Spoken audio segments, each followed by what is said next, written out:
Hi everyone and welcome to Leicester Fan TV. It's the kit room here, our usual slot on a Thursday night. Got with me Neil as usual. You had a good week, Neil? Good week, good week. Not a great result, but I guess we'll come on to that in just a second. Yep, totally agree. Well, we might as well get started with that. Just before we start, Neil, I just want to say we're now on YouTube. How good's Yeah, that? sorry. How good is that to be on YouTube at last? It's been a while coming. I know me and you have been discussing it for a while, but times are changing at 100%, and it's something that we've wanted to do for a while, even before the show started. And yeah, I think change is good and change is coming, and I'm really looking forward to the future and with the rest of the 100% team.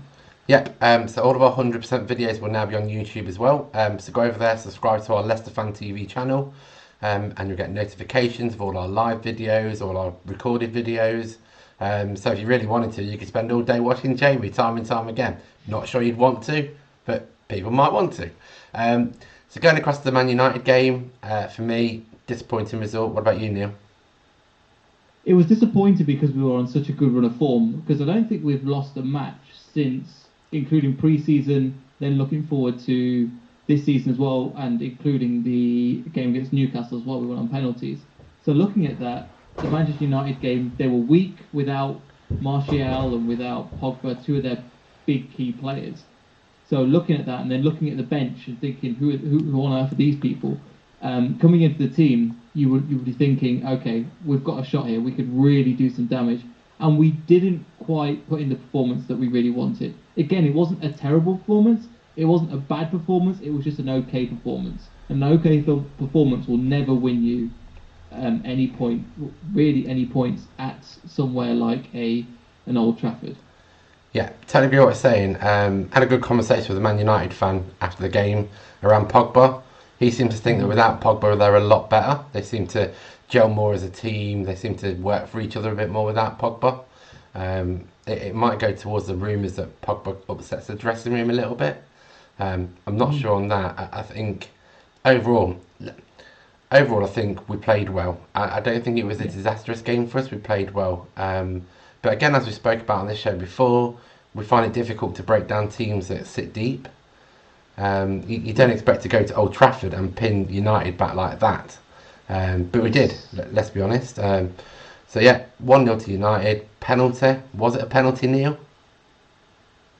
Yep, it was, and it was the chance that you got to be honest. We knew was coming from the beginning of the season with Suunchu. We knew he was going to make mistakes. This is the first big mistake he's made in the season. Now, again, it's not huge, but I think he just doesn't track the defender enough. He doesn't realise how quick he's going to be, and so he gets his foot just in front. Didn't see the defender coming, and then he's gone straight through him. Again, this is something that Suunchu will learn from, and as much as a great season he's had, he will make these mistakes. He will concede more sloppy penalties than this. He may potentially get a red card. So this is, and I just don't want the fans to turn on him and go, "Oh, get him off, get Morgan back in the team." So it was a penalty, in my opinion, yes, by the letter of the law. But it's just something that Sionchu's just got to work on. Yeah, totally agree with you. I think it was a penalty. However, it was a soft penalty. Yeah, However, if it's at the other end on VAR, you'd expect a penalty, wouldn't you? yeah, exactly. You've got to keep it fair. But I know, definitely at Leicester. We're always favourable of our own club. We'll all pretend that we have a neutral bias and we can see things from the outside, but we always have that bias towards our own team, which Yeah. is acceptable as long as we realise it and we keep it in check, because there can be some people that just talk about it all the time and they just get on your nerves, to be honest.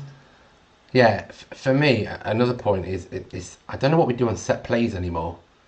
Um, Yes. our offensive set plays, corners, we seem to go short. What I would expect is to whip the ball in at pace and look for someone's head.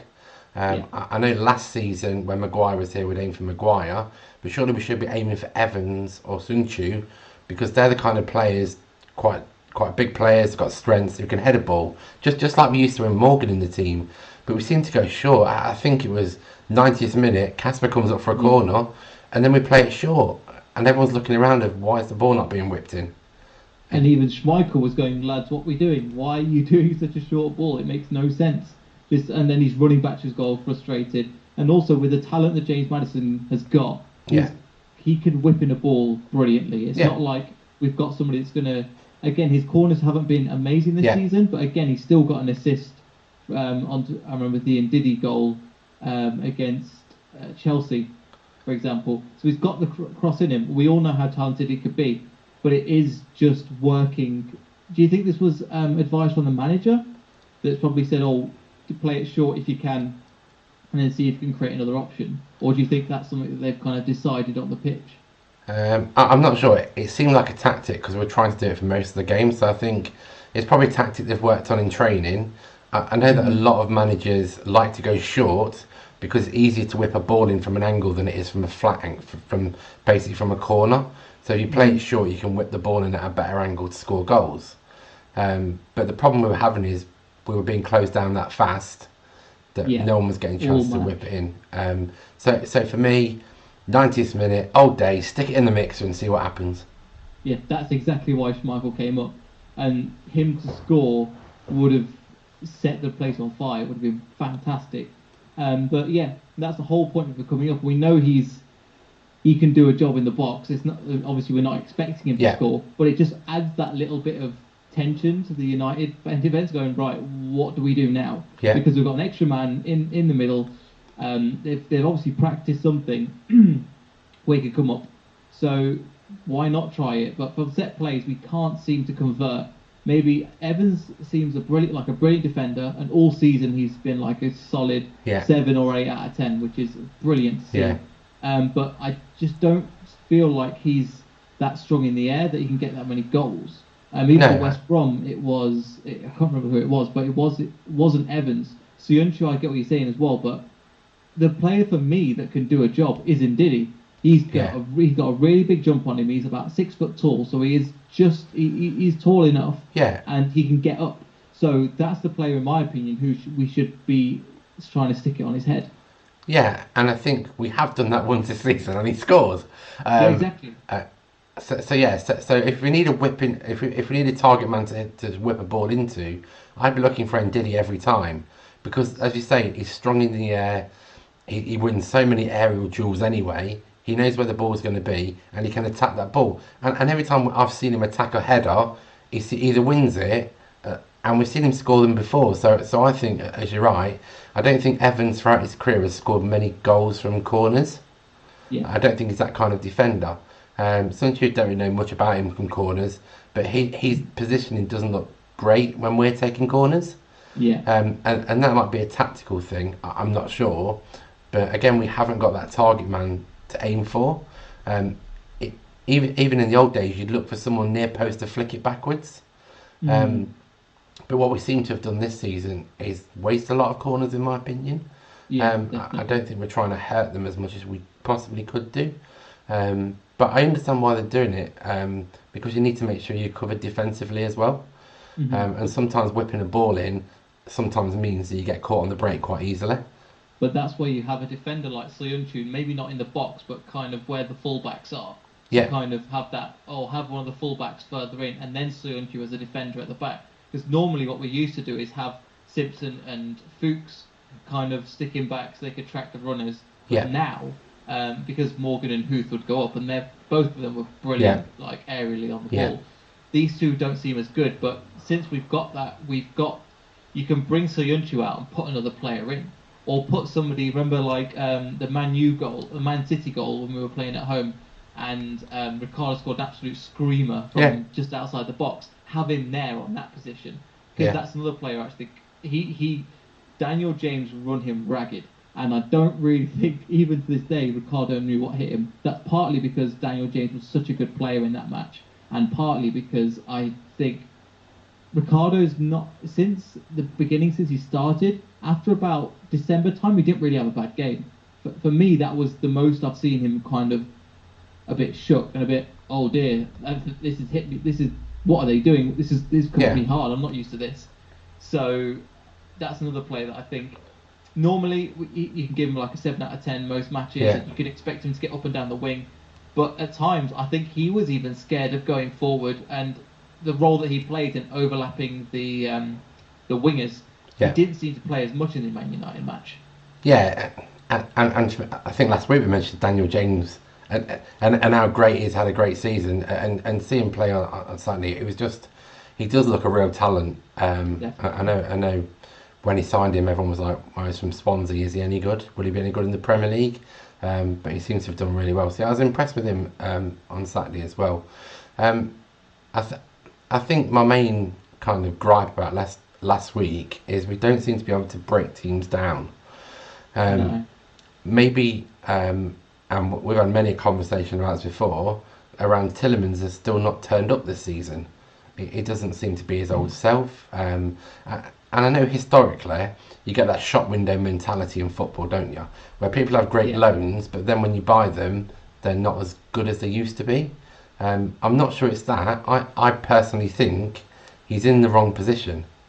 Yes, that's what I Um, was going to say. Yeah, I was going to say he should be playing alongside Madison, and just his main role is to receive the ball and get him feeding it towards Vardy.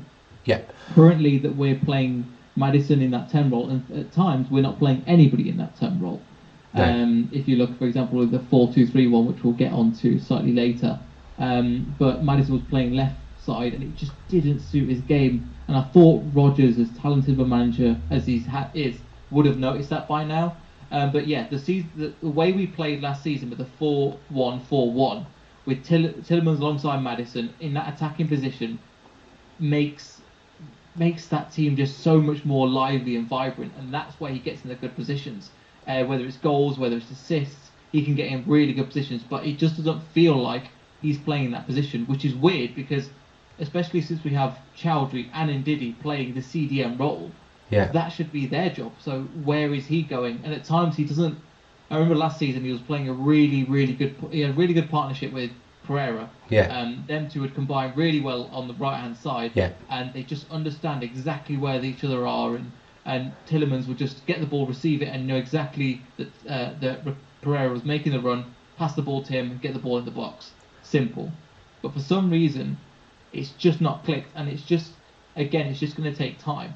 He's not been terrible, but what it is, the team has just been well drilled by Rodgers. So yeah, maybe he's just fallen slightly. But the last thing I want to do is really take him out of the team and hurt his confidence even more. It seems like he's a confidence player. yeah, So the issue I have at the moment with him is just when he gets the ball, he doesn't look for the pass forward or anything. He just kind of holds it and he's not sure. It looks like he's not sure what his role is. Last season, he knew exactly what he was doing. Get me the ball, I can get it forward. Get me the ball, I can get it to a winger. Get me the ball, I can try and thread Vardy through. And it doesn't look like under this system, he does look like one of the weak ones within the team that doesn't quite understand his position.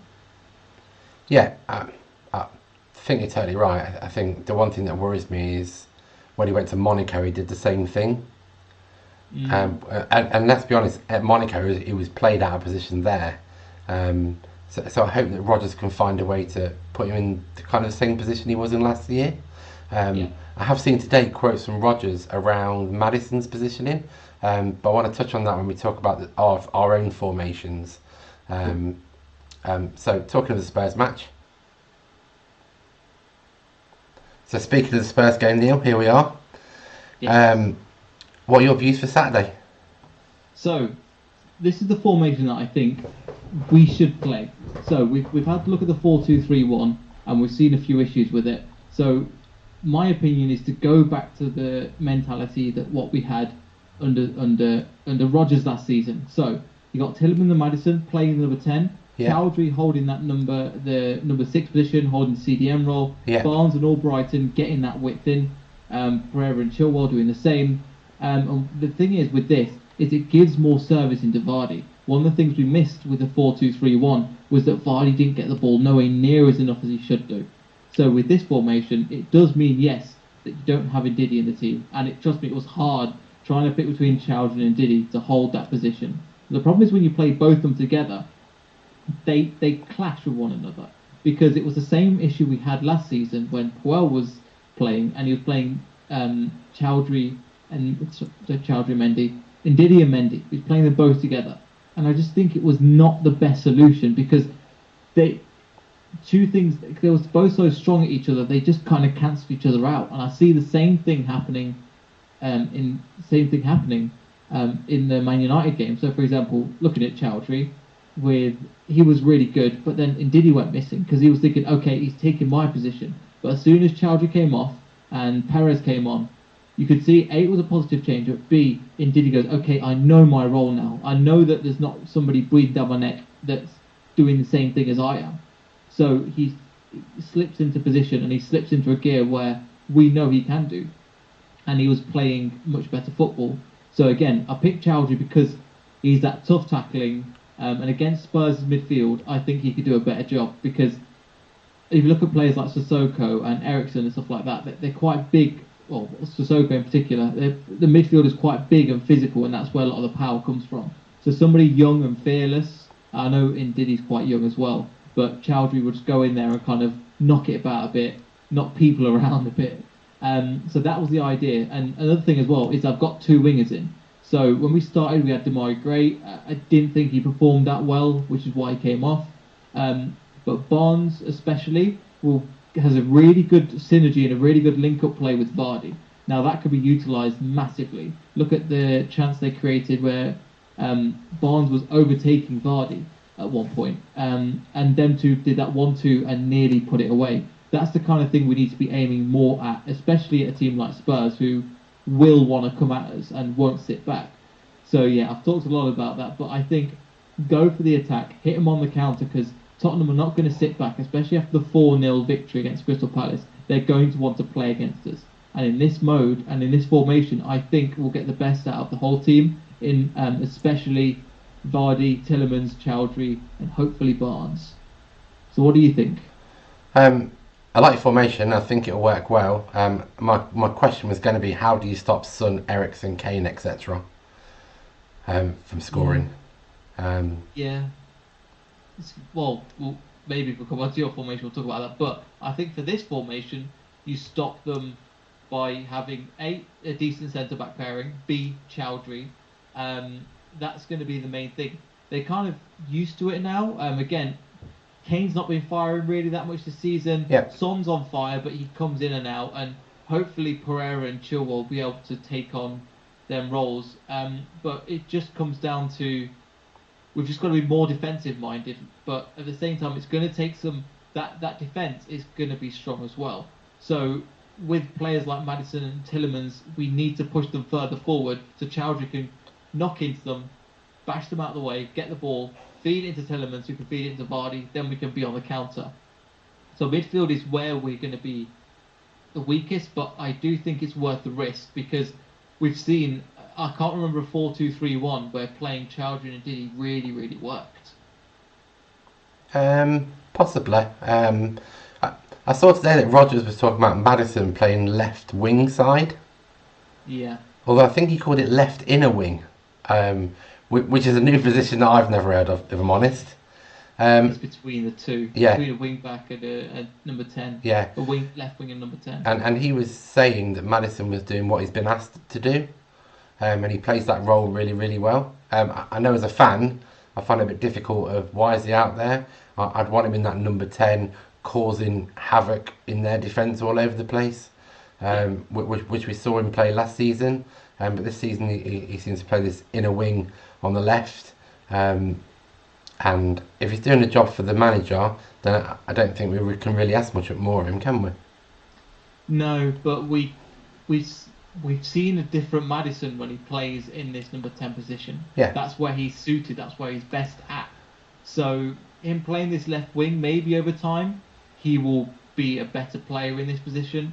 But for now, he's suited to be that number 10. And maybe if he goes to England, this is potentially why he wasn't picked for the England squad, because he can only play that number 10 position. And England don't really need number 10 because they've got Sterling and they've got players they need to feed it into. So maybe that's kind of development of Maddison, and Rodgers can definitely get the best out of players. So if he thinks he can work and it just takes a few more months or a few more weeks to get it developed, and for Maddison's know in this position, what do I do? If I receive the ball, what am I looking at? What am I looking for as well? And especially it hasn't helped that Chilwell has not been bombing forward up the left wing as much as he should be, as much as he was last season.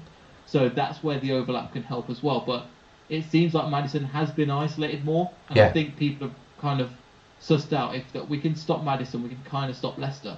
So there's a few reasons why, but I still think he's better as a number 10 in this formation.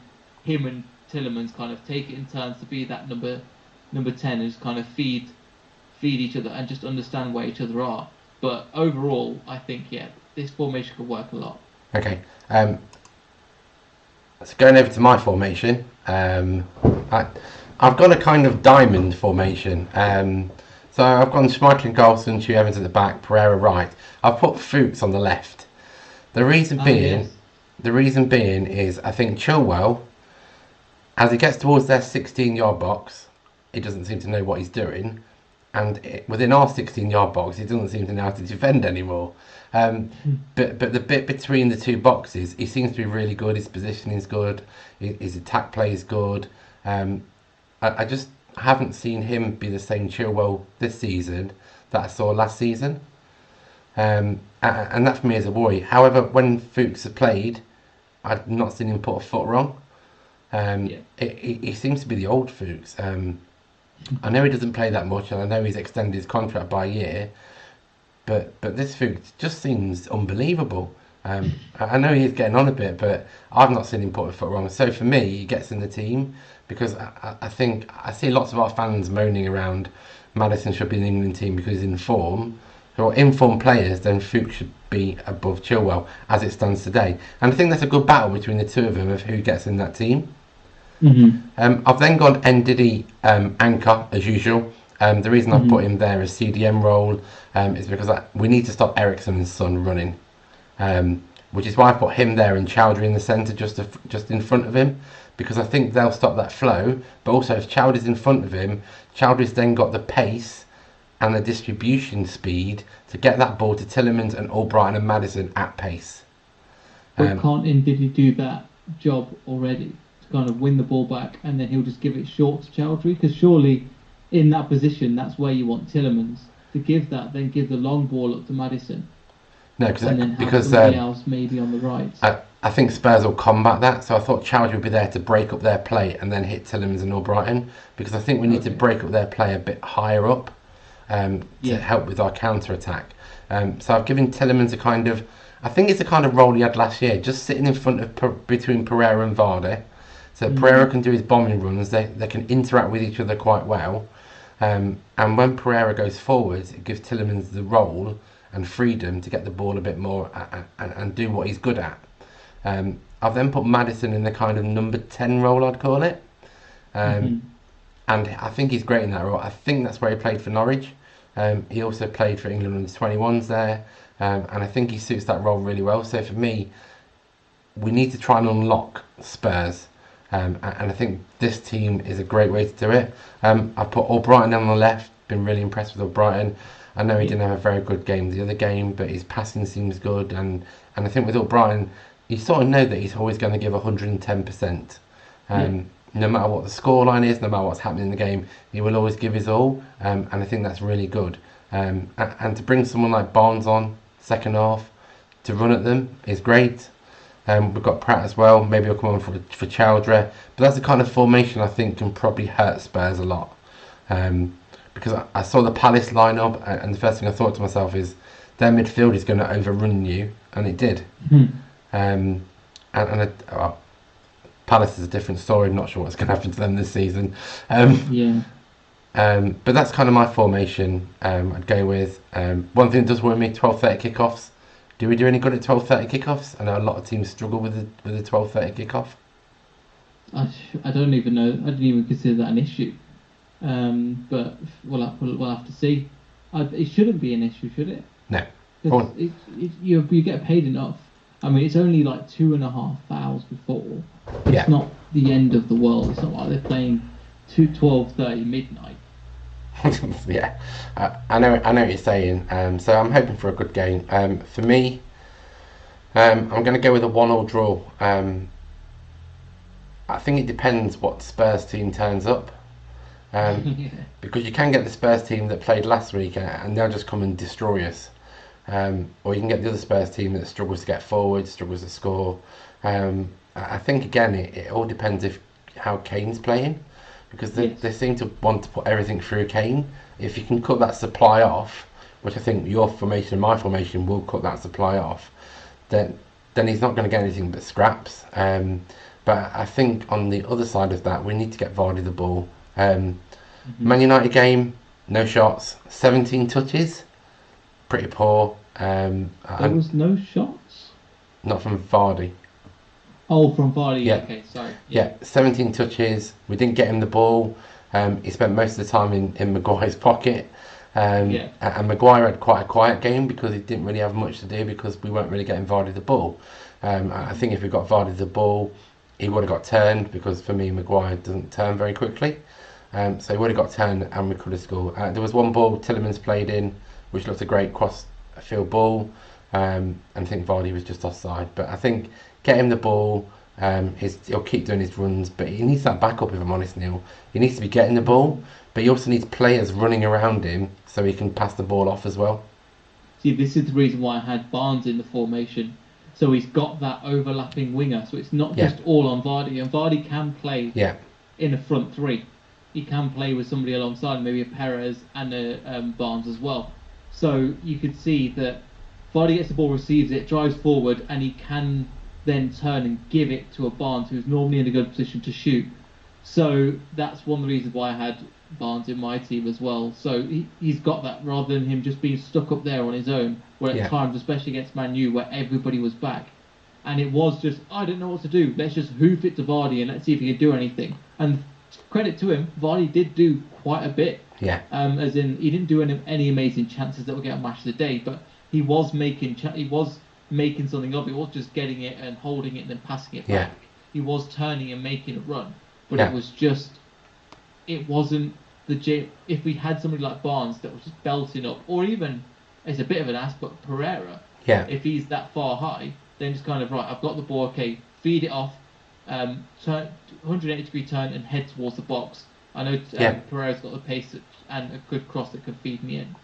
So we've seen it before. We've seen it in the Bournemouth game where Vardy had a lot of service and stuff. It seems to have taken a step back, which I think is what people were kind of disappointed with as well. How we played against Man U feels like a 2 steps back from the Bournemouth game. Again, Bournemouth weren't great and they played into our hands, but that's why I think we were a lot more acceptable. But everybody was expecting us to do much better. But to be honest, I feel confident. I feel like I agree with Spurs. We've always had. It's been all over the place. You could shake a dice and it'll be whatever score is on there. It's completely random. It's like 6-2, where it's 0-0. It could be anything. Yeah. But I think at the King Power, our fancy is to win. So I'm thinking a 2-1 win. I think with, let's say, Maddison to score first. Okay. Yeah. We'll see what happens. I'm looking forward to it. Should be a good game. I'm going to stick with my 1-1. Maybe I'll be right, maybe I won't. But I think it'll be a good game. I think it'll be quite end-to-end because they've both played great attacking team football. And both got quite good defensively, I'd say. So yeah, I think it'll be a great attacking game. Should be good end-to-end stuff. Hopefully we do see some goals and hopefully Spurs don't score any of them. So fingers crossed. So it's been another great show with you, Neil. Hope you've enjoyed it. Always a pleasure, James. Thank you very much, and same here. Any last words from you? No, well, up the Foxes. Hopefully we win 12:30, and see you outside the King Power. So if anybody that wants to come meet us, we're normally outside the Blues Bar. So come say hello. Be good to see a few fans and stuff as well. I think you're going as well, aren't you, James? So I'm going then. Lee, Phil, the usual 100% lot, apart from Jamie and Don. But apart from that, everybody else will be there, and hopefully, we'll see you all then, and hopefully we'll come back this time next week. You'll tune in, and we'll have a big grin on our face with a nice big win under our belts. Okay, that's great. Thanks, Neil. All right, cheers. Bye. Bye.